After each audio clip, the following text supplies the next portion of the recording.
สูบยาก่อน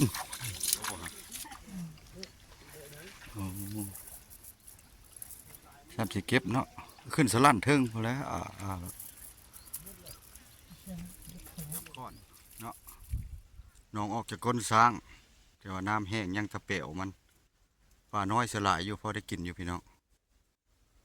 พอว่าอยู่เฮือนมันก็เมื่อยฮ้อนในเสื้อละน้ำก็แห้งแต่ละปีเสื้อโบแห้งได้แต่ปีนี้นี่แห้งหลายผิดปกติน้ำมาหากินเพิ่นว่าน้ำแห้งเมื่อละพี่น้องวันนี้เนาะมิตรสงกรานต์แล้วมาหากินหนองนี่มันแห้งเมื่อละป่านี่แหละพอได้อยู่เพิ่นว่าโอ้เพิ่นเอาป่าพอแห้งเมื่อแต่ว่ายังตะบอนเปลวเนี่ยนี่ปากเปลวเนี่ยยังบ่แห้งโอ้แห้งมาแล้วปากบนสร้างสายน้องเทาโอ้ควายก็ลงแม่น้ำเนาะฮ้อนเด้อเนาะแม่น้ำเอืออย่าควาย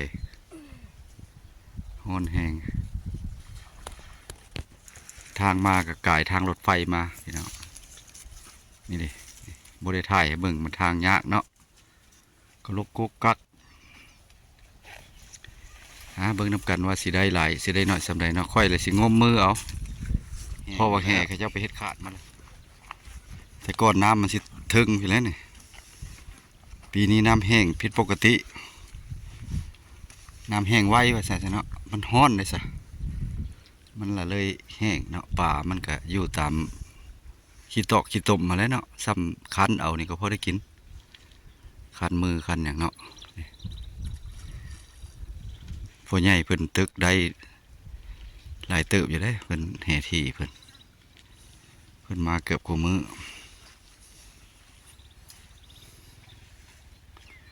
อันนี้ก็ปากสร้างก้นสร้างออกมาจากนี่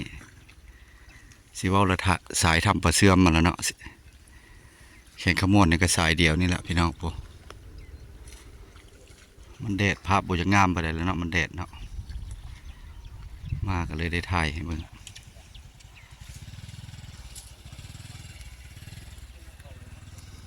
เดี๋ยวยังมาเต็กคนหลังมาเต็กเข้ามาในนี่แหละรถมันหับประกันอยู่ภาคนั้นแหละมันเนี้ย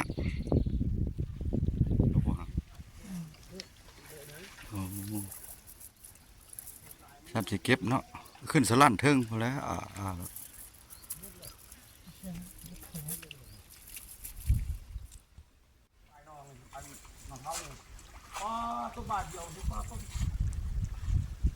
ปลาเค็งงมมือได้อยู่บ่มีบ่ปลาเค็งมีบ่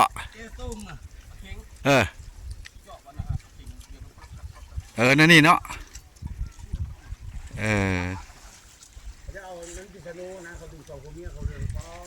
แต่เก้า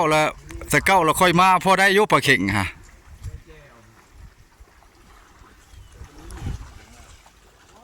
มาเนี่ยเนาะเอามาเอาหนองนะปลาเนี่ยเพราะว่าเลยปลา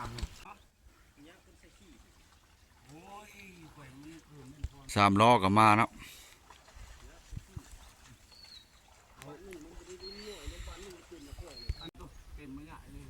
แห่ที่เราได้ด่าได้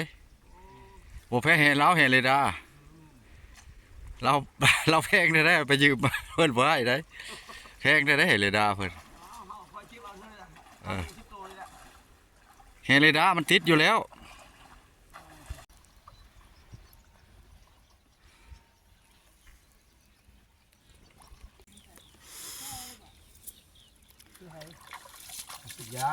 สูบยาก่อน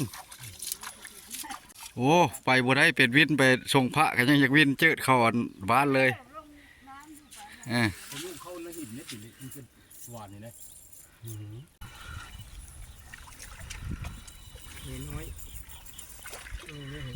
หาปลาเล็มปลาหนองหมู่บ่อยากมาล่ะไปหนองดีพัดขี้พงล่มก็ได้กับพ่อปลาน้อยอย่างละ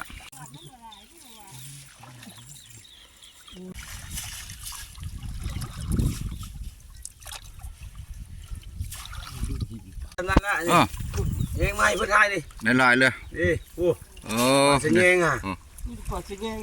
ข้าวกระจะอยู่ฉันจะกิน สับอยู่เจ้าเห็ดปลาแดงเนาะได้จะขังแล้วเดี๋ยวนี้ฮะ ในลายเติบเลยอ่ะ บ่เห็ดปลาแดงน้อยขายเนี่ยเขาอยากซื้ออยู่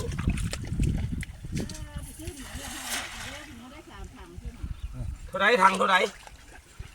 1,700,000ทางตะกี้ก็เท่าไรนึง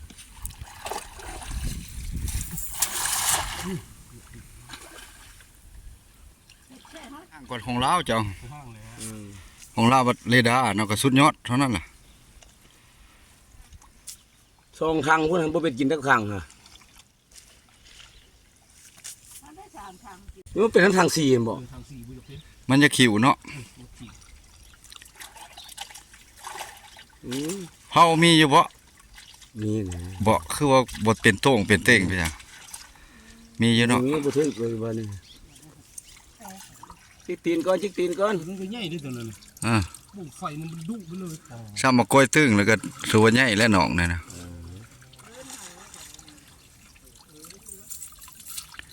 โอ้ยน้ำซ้ำนี่เอาจังมาดูดบ่ยังบ่ได้บ่เนาะกุ้งแท้บ่ คุบขาดน้ำมันมันหลายกว่า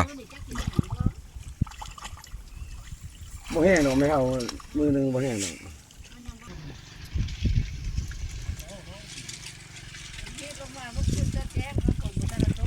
เนี่ยเติบดิร้อย ซ้ำมากล้วยตึง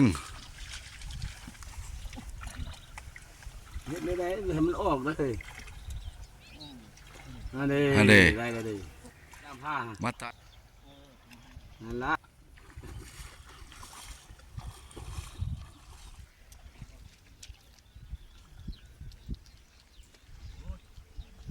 มามื้อนี้ก็มีแต่ปลาน้อย มันบ่มีปลาใหญ่มันเป็นหนองเล็มเนาะอยู่เฮือนก็อากาศร้อนหลายก็เลยมาหนองซะมาลิดมาถ่ายวิวให้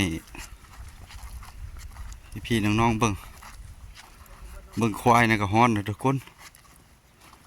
โอ้ตัวฮ้อนหลายควายกันฝนก็สิตกมาบัดนี้ถ้าฝนตกมาแล้วออกบ่ได้เลยนี่มันติดรถ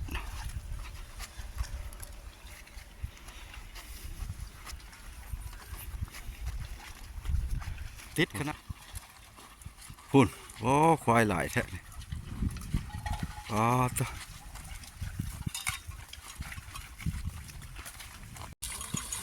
ควายหลายควายยังบ้านใดได้น้ำคือหลายแท้โอ้มาหาป่ามานี่ก็ถือว่าหนองเล็บทุกคนในหนองเล็บหนองอันนี้มันหนองออกจากก้นสร้างนี่คือว่าแล้วว่าอีกนะเจ้าหน่อยก็กลับแล้วมัน12 โมงปลายแล้วงมปลาเค็งกับบ่ได้หลายปลาได้น้อยนึงพี่น้องมันปลาเล็บมึงเด้องมปลาเค็งโอ้นี่ดิได้น้อยเดียวหนึ่งปลาเค็งแต่ว่าแห่ที่ตัวนั้นเลยได้หลายเติบแล้วแห่เลยได้ป่าเนาะจูดเขาจะจูดกกเบนทั้งหมดเลยนี่ไผ่ลามป่าอากาศร้อนหลาย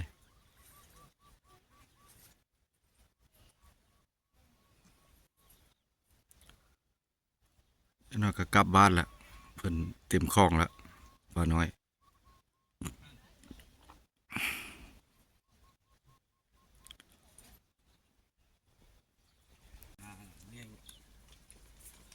โอ้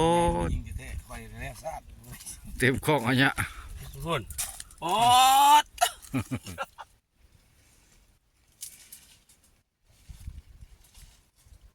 กลับบ้านวันนี้เนาะกลับบ้านเมื่ออาบน้ำโดดมันบ่เนาะมาอาบน้ำวางคลองบัดนี้มาล้างกระโตเนาะนี่วางคลองนะใส่ดีเขียวเงี้ยวๆวางคลองนี่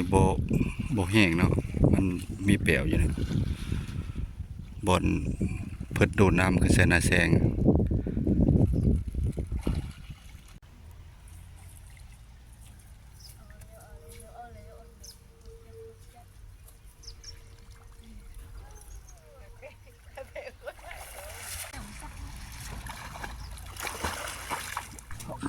มิโลนี่ก็จบเพียงซ้ำนี้เนาะมาหาป่าหนองเล็ม